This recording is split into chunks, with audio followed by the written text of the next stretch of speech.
Hello everyone, it's Alina. Welcome to my Soap General Hospital official channel. I hope everyone is having a wonderful day. Before we begin, please hit the subscribe button and give this video a thumbs up. At the hospital, Laura began snapping at Spencer for having surrendered Ace to Nikolas. She demanded that Spencer tell the cops everything he knew about Ace's abduction. When Dante returned shortly later, he sided with Spencer when he argued that Ace's disappearance didn't merit abduction charges. Spencer told Dante that Esme had regained her memory. Spencer stated that Esme should be the one under arrest instead of Nikolas. Dante argued that he should arrest Spencer for aiding and abetting a fugitive in Nikolas.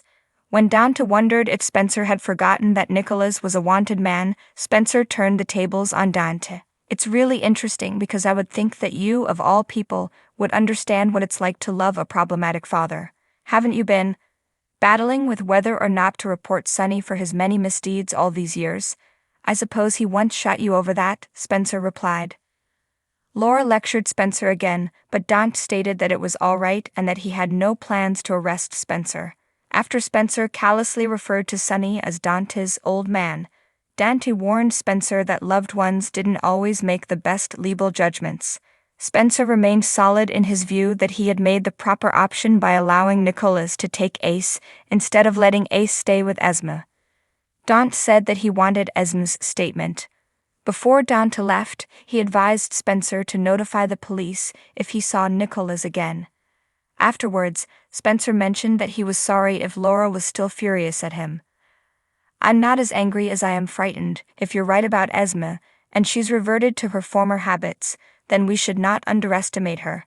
There's no knowing what she could do now, Laura replied. At Pentonville, Heather learned that Nikolas had taken Ace. When Esme asked for advice, Heather encouraged her to escape as far away from Port Charles as possible. Heather said that it will soon be discovered by everyone that Esme had regained her memory. Heather pushed Esme to play the long game. When Esme described Spencer and Trina, Heather inquired if Esme had gone to visit Heather as a worried mother, or as a jealous ex. Esme indicated that her goals were about vengeance. I want every single one of them to pay. Nikolas, Spencer, Trina, Ava, they're all going to get what they deserve, Esme declared. Esme stood up to leave. Thank you, Heather, mother, for everything you've done for me, but taking it easy doesn't work for me. I'm out of time, Esme remarked. Honey, whatever you're thinking of doing, don't, Heather urged with urgency in her voice.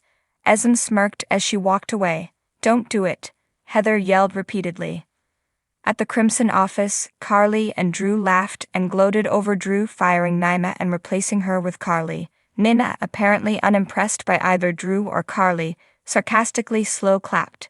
As Nina prepared to go, she questioned if the three of them were finally even. Drew condescendingly claimed that there had to be a reckoning. Drew and Carly continued berating Nina. Nina claimed that both she and Carly knew how to settle a score. Drew retaliated by threatening to physically grab Nina and toss her out of the office.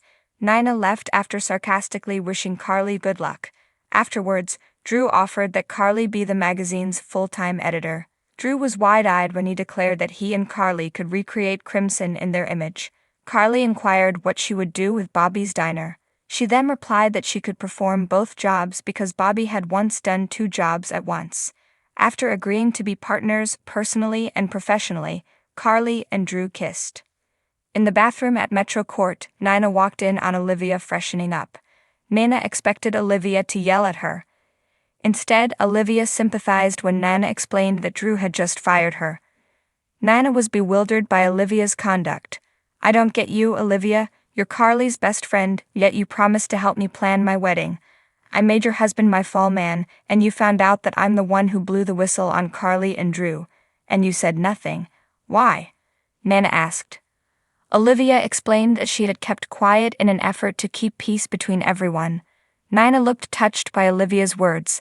Olivia said that she didn't condone what Nina had done, but she maintained that she still believed peace was possible. Olivia encouraged Nina to move on gracefully. You're probably right, Nina replied before Olivia left. Afterwards, Nina glanced at herself in the mirror. But if Carly and Drew desire a war, they've got one, Nina stated with an intense look on her face. At the same time, Carly and Drew tossed Nina's nameplate into a garbage pail. At the Metro Court restaurant, Tracy joined Scott at the bar. Scott indicated that Lucy had it in for Tracy, who was suspicious that Scott would betray Lucy. Scott surmised that Tracy had been lonely after Luke's death, and he remarked that he'd like to be friends with Tracy. When Tracy agreed, Scott ordered a bottle of champagne. At a table adjacent, Lucy joined Martin as she tried to spy on Tracy and Scott. Martin eventually rose up, and he said that he had lost his appetite since Lucy had been preoccupied by Scott and Tracy. Lucy urged Martin to stay.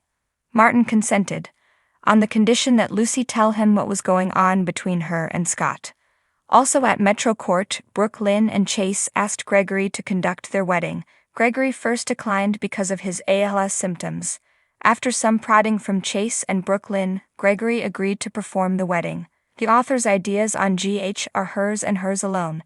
Just know this: everything's based on pure feeling, be it correct or wrong, crazy or tacky. When it comes to General Hospital, every fan has their own perspective, and Soap Hub is no different. For 5 days we sat and watched the good, the ugly, and everything in between. Here we lead with optimism. Unfortunately, we don't always receive what we want, so here's a review of GH's week that was. Last week, Nikolas returned to Port Charles hunting out Ava. The scenes between Adam Huss and Maura West were amazing to witness. Things with those two always oscillate between extreme heat and extreme dislike.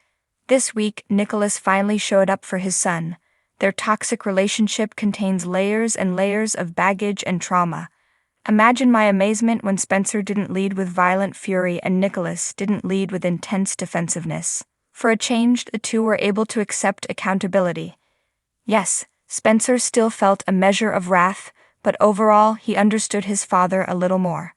He was finally able to delve into the anguish and pain that came with Esme molding his life into something he no longer recognized. And he must have tapped into the parental instincts he has for his sibling, because he truly led with empathy and with restraint and an apology.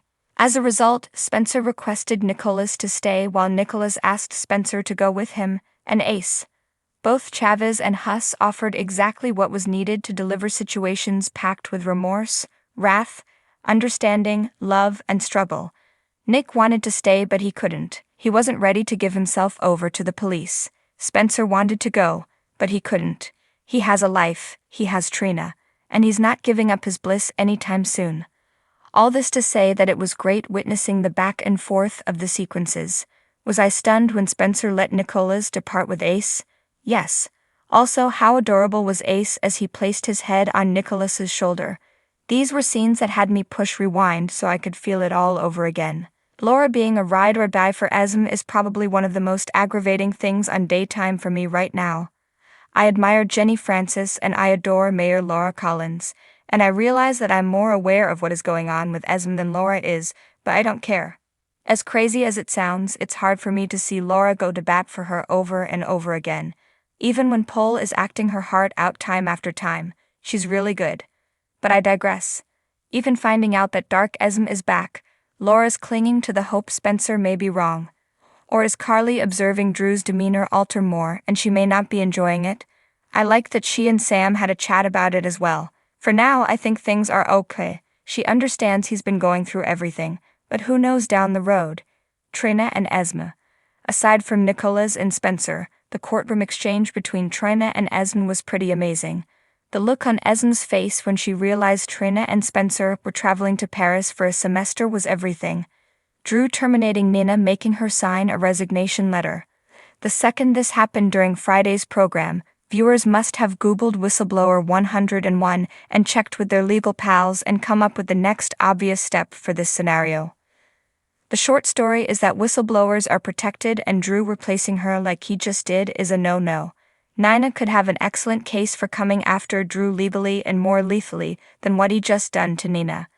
Let's see what GH comes up with next, huh? So what do you guys think about this update? Let me know in the comments below. And if you like my videos, please click like and subscribe for more. I'll see you guys next time.